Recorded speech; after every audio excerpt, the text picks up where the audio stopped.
آپ مانتے ہیں کہ عیسیٰ علیہ السلام خدا ہے؟ ڈاکٹر صاحب میں مسلمان ہوں. آپ مسلمان ہیں؟ معذر کرتا ہوں آپ سے، میں نے جھوٹ بولا کیونکہ مجھے ابھی جلدی گھر جانا تھا، تو سب سے پیچھے لائن میں کھڑا تھا. میں نے بولا کہ یار مجھے موقع ہی نہیں ملے گا، تب سوال ہو گیا. تو اگر آپ مسلمان ہیں تو آپ نے بہت بڑا گناہ کیا. اگر Sorry, سوال پوچھنے کے لیے آپ نے کہا کہ میں عیسائی ہوں، یہ بہت بڑا گناہ ہے. میں توبہ کرتا ہوں اللہ سے. اللہ مجھے کلمہ معاف پڑھیں گے؟ کرے. جی کلمہ پڑھو آپ اسے. لا الہ الا اللہ محمد رسول اللہ. کیونکہ سوال پوچھنا فرض نہیں ہے. آپ لائن توڑنے کے لیے جھوٹ بولے. لیکن خواہش تھی آپ سے سوال تو یہ کرنا. بھی ہو سکتا ہے نا، کیا جہنم میں جانے کے لیے بھی آپ جھوٹ بول کے جہنم میں پہلا جائیں گے؟ برابر کہ نہیں؟ نہیں، میں پیچھے جہنم میں بھی لائن بڑی رہی ہے، بہت لمبی رہی ہے. آپ بولے مجھے پہلے جانے کا تو آگے کر دیں گے آپ کو. میں کراچی یونیورسٹی میں پڑھتا ہوں نا، وہ گیٹ بند ہو جاتا ہے 1 بجے کے بعد، تو اس لیے. ارے گیٹ بند ہوگا تو صبح میں جانا کیا پرابلم ہے؟ یہاں تقریر چلتے رہیں گی ماشاءاللہ، آپ کو فائدہ ہوگا نا. جی جی. ہاں کہ نہیں؟ تو گیٹ بند ہونے کی وجہ سے آپ یہ کہہ رہے کہ میں مسلمان نہیں ہوں، یہ تو بہت بڑا گناہ ہے. انشاءاللہ تعالیٰ آپ کو معاف کرے اور امید ہے کہ اللہ تعالیٰ آپ کو ہدایت دے. یہاں پہ بھی دین کے معاملات کو لوگ بعض اوقات ٹھٹا مذاق بنا لیتے ہیں. تو اللہ تعالیٰ فرما رہا ہے کہ اگر ان سے پوچھو گے نا تو یہ کہیں گے ہم تو بس دل لگی کے لیے، خوش طبعی کے لیے کر رہے تھے. قل اب اللہ و آیاتہ و رسولہ کنتم تستہزئون. آپ ان سے فرماؤ اللہ اور اس کی آیات اور اس کے رسول کے ساتھ تم ٹھٹا اور مذاق کر رہے ہو. یعنی تمہیں اور کوئی ٹاپک نہیں ملا، تم نے ریلیجن کو مزاح کا ایک تختہ مشق اسے بنا لیا، اور اسی میں وہ تمام چیزیں داخل ہیں جو عموماً گفتگو کے اندر لوگ قرآن و سنت کے حوالے سے مزاح کے اندر بیان کر دیتے ہیں. اور یہ اکثر جو ایلیٹ کلاس ہے نا، جن میں بس ریلیجن کا صرف نام کی حد تک ایک سلسلہ ہے، عذاب قبر کے بارے میں، آخرت کے عذاب کے بارے میں، جنت کے بارے میں وہ مذاق کرتے ہیں. کئی ایک لطیفے بھی آپ نے سنے ہوں گے. اب وہ ایسی چیزیں نہیں ہے کہ میں انہیں یہاں بیان کر کے تو آپ کو ایجوکیٹ کروں کہ اس قسم کے لطیفے سنائے جاتے ہیں. آپ نے اکثر سنے ہوں گے اپنی زندگی میں، جنت کے بارے میں کوئی لطیفہ، جہنم کے بارے میں کوئی لطیفہ، کوئی توہین آمیز کلمات جو صراحتاً قرآن و سنت کی تعلیمات کے خلاف ہو یا بغاوت کے اوپر مبنی ہو. اب کئی لوگ مزاح کے طور پہ کہتے ہیں کہ جی جو لوگ جنہیں ہم نے آئیڈیل بنایا ہوا ہے فلمی سٹارز، اگر وہ جہنم میں ہوں گے تو ہم نے جنت میں جا کے کیا کرنا ہے. اس قسم کے لطیفے بھی بنے ہوئے ہیں. اب یہ وہ ساری چیزیں جو اللہ اور اس کے رسول کی تعلیمات کا مذاق اڑانا ہے. عذاب قبر نہیں ہو سکتا، ہم سپرے کروا لیں گے وہاں پہ، ہم فلاں کر لیں گے. یہ وہ باتیں کئی ایک تو میں نے خود سنی ہے اور وہ اپنی جہالت کی وجہ سے کر دیتے ہیں، لیکن اس کی وجہ سے انسان دار اسلام سے خارج ہو جاتا ہے. اور غم کی حالت میں تو اکثر اس قسم کے جملے آپ کو سننے کو ملتے ہیں کہ اللہ نے میرا ہی گھر دیکھ لیا تھا ساری مصیبتوں کے لیے. ٹھیک ہے، ظلم خدا دا. اب یہ پنجابی میں اکثر لوگ بول دیتے ہیں، اصل میں تو اردو میں بولا جاتا ہے غضب خدا کا. یہ جملہ تو بالکل درست ہے کیونکہ اللہ تعالیٰ غضب فرمانے والا ہے. اسی لیے تو ہم دعا کرتے ہیں نا کہ غیر المغضوب علیہم ولا الضالین، اے اللہ ان لوگوں کے راستے سے بچانا جن پر تیرا غضب ہوا اور جو گمراہ ہے. تو اللہ تعالیٰ کا غضب تو نازل ہوتا ہے، اللہ تعالیٰ عتاب بھی فرماتا ہے، لیکن اللہ تعالیٰ ظلم نہیں کرتا. یہ کلمات کفر ہے. ظلم خدا کا یا ظلم خدا دا یہ بولنا کسی بات کے اوپر، یہ کلمات کفر ہے کیونکہ ظلم ایک نٹوریس چیز ہے اور اللہ تعالیٰ کی ذات اس طرح کی نٹوریس چیزوں سے پاک ہے. یہ عموماً بول دیا جاتا ہے.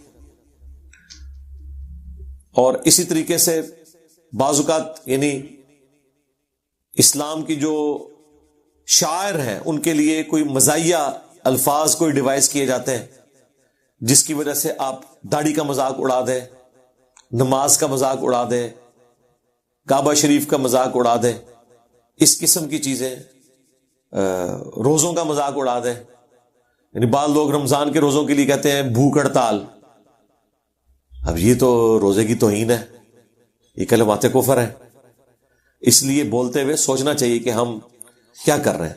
تو اس پہ اب اللہ تعالیٰ ارشاد فرما رہے کہ کیا اللہ، اس کی آیات اور اس کا رسول ہی رہ گیا کہ آپ انہیں تختہ مشق بناؤ گے؟ لا تعتذروا، بہانے مت بناؤ، قد کفرتم بعد ایمانکم، تم ایمان لانے کے بعد دوبارہ کافر ہو چکے ہو.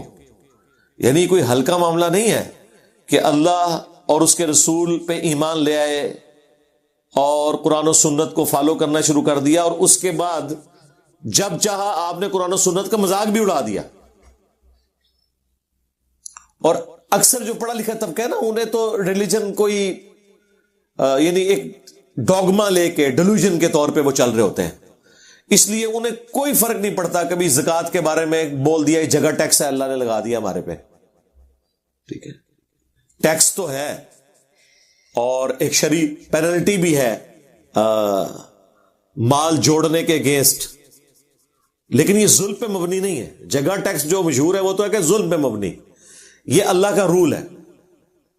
اس قسم کے جملے بولنا جن میں شریعت کی یعنی مذاق اڑایا جا رہا ہو, یہ صراحتاً کفریہ جملے بولنا اسلام سے انسان کو نکال دیتا ہے.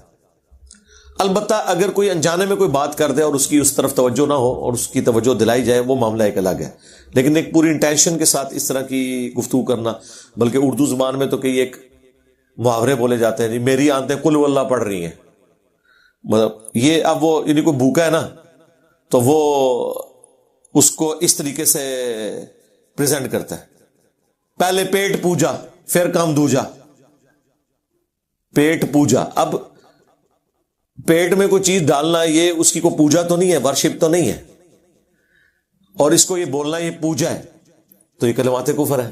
اب یہ وہ چیزیں جو ہماری اردو لنگوسٹک کے اندر ایک محاورتاً چیزیں داخل ہو چکی ہوئی ہیں اور عام زندگی کا حصہ بن چکی ہوئی ہیں, اور لوگ عموماً بولتے ہیں. جیسے ہی آپ یہ کسی سے سنیں, چھوٹے سے بڑے سے, آپ کا کام ہے کہ فوراً سوچ کے اسے ٹوک دیں کہ یار یہ تم کیا بات کر رہے ہو. اللہ تعالیٰ تو اس معاملے میں اتنا سینسٹیو ہے کہ بخاری مسلم حدیث ہے کہ زمانے کو گالی مت دو, زمانہ میں ہوں, حالانکہ زمانہ تو اللہ کی ایک مخلوق ہے نا, یعنی اس کو ڈرائیو کرنے والا میں ہوں. آپ موسم کے اوپر بھی ڈسکشن کر سکتے ہیں کہ آج ٹھنڈ ہے, آج گرمی ہے, یہ آپ کا رائٹ ہے. لیکن جب اس سے آگے بڑھتے ہیں نا, آپ اس پہ کرٹیسزم شروع کر دیتے ہیں, کیا مصیبت کی تو بارش آ گئی, میں تو جانا سی. نہیں, یہ اللہ تعالیٰ کے ڈسیزن کی وجہ سے آئی ہے, ٹھیک ہے. ہو سکتا ہے اسی میں بہتری ہو آپ کے لیے, نہ بھی ہو تب بھی اللہ کے فیصلوں کو کوئی چیلنج نہیں کر سکتا. تو کوشش کریں کہ موسم کے اعتبار سے بس اتنا ہی تبصرہ کریں کہ جس میں آپ شریعت کی لمٹ کو کراس نہ کریں. بعض کو جنرل ضرورت پڑ جاتی ہے, جس طرح اب ٹھنڈ ہے, ہم لوگوں کو کہتے ہیں کہ بھائی بڑا خطرناک موسم ہے, آپ نے موٹر بائک پہ بیٹھنا ہے, ماسک یوز کریں, ہیلمٹ یوز کریں, کھانسی لگ سکتی ہے, اور آپ جوشاندہ استعمال کریں, شہد پئیں. یہ تو ٹھیک ہے, آپ کے سارے پریکاشنز ہیں اس حوالے سے. لیکن ہم اگر اس موسم کا گیلا کرنا شروع کر دیں گے کہ یہ کیوں آ گیا, تو یہ اب اللہ تعالیٰ کی قدرت کو, اس کے فیصلوں کو چیلنج کرنے کے مترادف ہے. آ گیا, آپ نے اس کے اندر پرفارم کرنا ہے, اور اللہ تعالیٰ کا ہر حال میں شکر ادا کرنا, ایون تکلیف کے دوران بھی. تکلیف تو انسان کو ہوتی ہے, ظاہر ہے. بخاری میں حدیث ہے, نبی الاسلام کا بیٹا جب فوت ہوا ابراہیم, تو آپ علیہ السلام کی آنکھوں سے آنسو روا تھے. صحابہ نے کہا یا رسول اللہ, تو آپ نے فرمایا یہ شفقت اور رحمت ہے, ٹھیک ہے. اور پھر نبی علیہ السلام نے کہا کہ دل غمگین ہے, آنکھیں اشک بار ہے, لیکن ہم یہی کہیں گے جو اللہ کی مرضی, انا للہ و انا الیہ راجعون. لیکن وہ تکلیف کو ایکسپریس کرنے کا ذریعہ اللہ نے اپنی جگہ بنایا ہوا ہے, لیکن آپ نے ان چیزوں کو ٹھٹا اور مذاق نہیں بنانا, دین کو نہیں بنانا. اور بڑے ٹاپکس ہیں آپ کر سکتے ہیں, لیکن دین اور اس سے متعلقہ چیزوں کے بارے میں نہیں کرنا, اور نہ اپنے سامنے ہونے دینا ہے. اور اگر کمزور ہے تو آپ کے سامنے ہو رہا ہے, آپ نے وہاں سے اٹھ جانا ہے کہ بھئی میں اس مجلس کا حصہ نہیں بنوں گا جس میں اس طریقے سے ڈسکشن ہو رہی ہے, جس میں قرآن و سنت کا مذاق اڑایا جا رہا ہے. اب یہ دیکھیں, پنجابی زبان میں ایک محاورتاً جو جملہ بولا جاتا ہے, یہ کلمات کفر ہے. اے جہاں مٹھا اگلا کس نے ڈٹھا, یہ آخرت کا انکار ہے اس میں, دبے الفاظ میں. یعنی یہ اس جہان کی جو نعمتیں ہیں وہ میٹھی ہیں, اور آخرت کس نے دیکھی ہے, یعنی مراد یہ کہ پتہ نہیں ہونی ہے نہیں ہونی, جنت ہے یا نہیں, جہنم ہے یا نہیں. اب اس طرح کی گفتگو کرنا جس میں آپ آخرت کے وعدوں کے اعتبار سے شک کے اندر مبتلا ہو گئے، یہ کلمات کفر ہے۔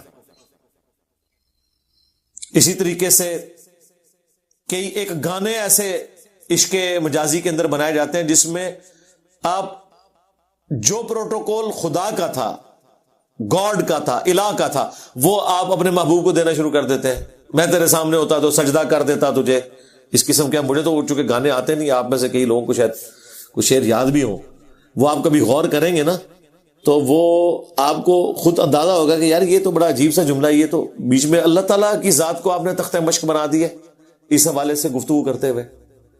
کئی ایک کفریہ گانے ہیں جو مطلب انڈین فلموں کے اندر ہوتے ہیں، ہمارے لوگ بھی گنگنا رہے ہوتے ہیں، ٹھیک ہے نا جی۔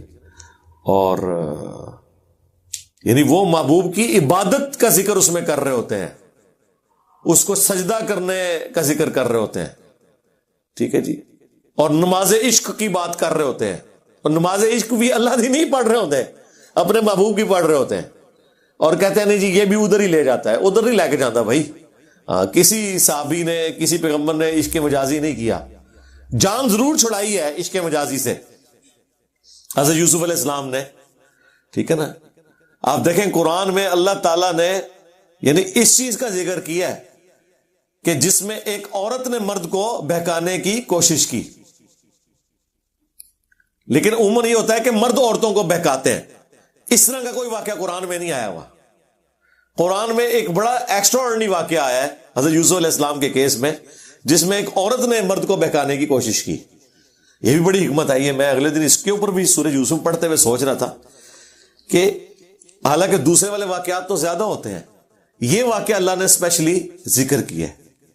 اس کی وجہ یہی ہے کہ معاشرے کی بہتری اس وقت ہوگی جب مرد کی تربیت پہلے ہوگی، عورت تو اس کے اوپر ڈیپینڈنٹ ہے۔ مرد کو پہلے خود کریکٹر والا ہونا ہوگا، تب وہ اپنی عورتوں کو، خواہ وہ بیٹیاں ہوں، خواہ اس کی بیوی ہو، خواہ بہن ہو جو اس کے انڈر آتی ہو، اس تک بات اسی وقت کر سکتا ہے جب اپنا کریکٹر ہے اس کا۔ تو اس اعتبار سے اللہ تعالیٰ نے اسپیشلی اس واقعے کو بھی ذکر کیا۔ تو یہ ساری کی ساری چیزیں دیکھنے کی ضرورت ہے۔ اور یہاں پہ دیکھیں سیدھا سیدھا فتویٰ ہے۔ لوگ تو کہتے ہیں کیا فرق پڑتا ہے جی، لوگ چھوٹی چھوٹی بات پہ کہتے ہیں جی اس طرح کرنے سے انسان کافر ہو جاتا ہے۔ بھائی جن باتوں سے کافر ہوتا ہے اس سے تو ہو جاتا ہے۔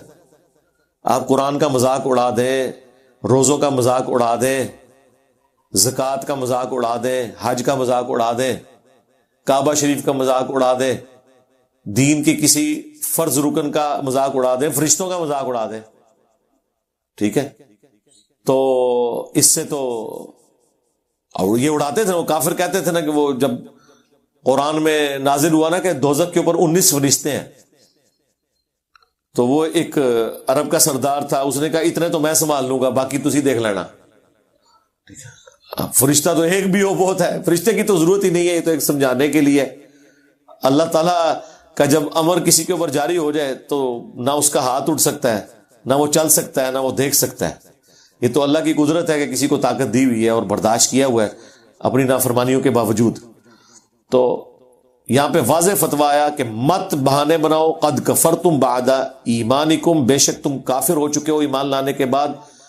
ان نعفو عن طائفۃ منکم، اگر ہم تم میں سے کسی ایک گروہ کو معاف بھی کر دیں جس کے اندر کوئی حق قبول کرنے کی کوئی رتی ابھی موجود ہے، یا وہ اپنے ان جرائم کے اوپر شرمندہ ہے اور اس کی معافی ہو بھی جائے، نعذب طائفۃ بانہم کانوا مجرمین، تو ایک گروہ تو ایسا ہے جسے ہم عذاب دیں گے اس لیے کہ وہ اصلی مجرم ہے، اور اس سے مراد ان کے بڑے ہوتے ہیں جو پیشوا ہوتے ہیں، جنہیں سب کچھ پتا ہوتا ہے اس کے باوجود اس طرح کی غلط حرکتیں کر رہے ہوتے ہیں۔ جو فالوورز ہیں اگر وہ توبہ کر لیتے ہیں، ان کے چانس ہے کہ اللہ تعالیٰ ان کو معاف کر دے، ان کے معاملات آگے کے سدھار دے، لیکن جو کفر کے پیشوا ہوتے ہیں نا، ان کو معافی کی بھی توفیق نہیں ملتی۔ اکثر آپ دیکھیں گے بعض فالوورز جو اپنے بڑوں کے پیچھے مارنے مرنے کے اوپر اتر آتے ہیں، ایک وقت آتا ہے انہیں ہدایت مل جاتی ہے۔ اب ہونا تو یہ چاہیے کہ اگر ایک بڑے لیڈر کے فالوور کو ہدایت مل گئی ہے تو لیڈر کو تو پہلے ملے، وہ تو اس کا بڑا ہے، اس سے زیادہ سمجھدار ہے۔ اگر ایک چھوٹے کو بات سمجھ آ گئی ہے تو اسے کیوں نہیں آ رہی؟ سوچنے والی بات ہے نا۔ وہ اس لیے نہیں آتی کہ وہ یہ دوسری کیٹیگری میں فال کرتے ہیں کہ یہ اصل مجرم ہے. جب اصل مجرم ہے، اور وہ اصل مجرم اس لیے ہے کہ جو فالوور ہے نا وہ بیچارہ انجانے میں دھوکے کی وجہ سے غلطی پہ چل رہا ہے، لیکن بڑے کو تو سب کچھ پتا ہے کہ کیا کچھ لکھا ہے قرآن و سنت میں، اس کے باوجود وہ اس کو مولڈ کر کے اپنے اعتبار سے بیان کر کے پیش کرتا ہے، اور کتنی اسے تکلیف اٹھانی پڑتی ہے آپ سوچ نہیں سکتے. مشکات کی شرح لکھی مفتی احمد یار خان نعیمی صاحب نے، اور جب قبروں سے متعلق احادیث آئیں کہ قبروں پہ عمارتیں نہیں بنانی، قبروں کو پکا نہیں کرنا، یہ ساری چیزیں، تو اس سے پہلے انہوں نے کئی صفحے کالے کیے صرف اس بات کے لیے کہ کوئی یہ احادیث پڑھ کے ہمارے مزارات کے خلاف نہ ہو جائے. اور وہ جو باتیں کی اس میں انہوں نے پہلے ہی ایسے دھوکوں میں مبتلا کر دیا کہ یہ تو کافروں کی قبروں کا ذکر ہو رہا ہے، یہ مزارات اس میں نہیں آتے، یہ نہیں ہوتے، وہ نہیں ہوتے، اور اس طرح کر کے اتنا معاملے کو ایمبیگوس کیا تاکہ وہ کوئی حدیث پڑھے بھی. یہ لوگ اکثر کہتے ہیں ایڈ علماء نے نہیں حدیث پڑھی ہوئی، آیت وہ پڑھی ہوئی ہے، لیکن انہوں نے اس لیے نہیں پڑھی کہ اپنے آپ کو ان کے سامنے پیش کرنا ہے، بلکہ وہ اس لیے پڑھی ہے کہ ان کا جواب دینے کی کوشش کریں. صحیح بخاری بریلویوں نے چھاپی ہے، شبیر بردرز نے، صفوں کے صفحے کالے کر دیے پہلی جلد کے اندر سٹارٹ میں، جس میں انہوں نے فقہ حنفی کے فضائل اور پوری دنیا میں ہم ہی ہم ہیں، اور یہ کر کے تاکہ اگر بخاری شریف کوئی کھولے اور اسے پتا چلے کہ یار اے مسئلہ بھی فراڈ، اے بھی فراڈ، اے بھی فراڈ، اے بھی فراڈ، تو یعنی وہ شروع کے صفحے لکھ کے خود اعلان کر رہے ہیں کہ آگے جو اوریجنل دین شروع ہونے والا ہے نا، یہ جو ہم مقدمہ اس لیے لکھ رہے ہیں کہ وہ بالکل ہم بالکل اس سے الٹ چل رہے ہیں. ویسے تو کتابوں کے مقدمے جب لکھے جاتے ہیں نا تو ان میں یہ لکھا جاتا ہے کہ اب جو میں کتاب لکھنے جا رہا ہوں اس میں یہ چیزیں آئیں گی، آپ نے دیکھنا ہے کہ آپ کہیں غلط تو نہیں کر رہے، اپنے آپ کو اس کتاب کے مطابق درست کر لینا ہے. لیکن یہ کون سی کتابیں ہیں جن کے مقدمے یہ لکھتے ہیں یہ بتانے کے لیے جو آ رہا ہے اس کو آپ نے نہیں ماننا. ایاک نعبد و ایاک نستعین کا مقدمہ یہ لکھا ہوگا کہ اللہ سے بھی مانگنا ہے، دوسروں سے بھی مانگنا ہے، کیونکہ بات نہیں ماننی. تو یہ ہے اصل مجرم. اللہ تعالیٰ فرماتا ہے کہ ان کے لیے تو عذاب پکا.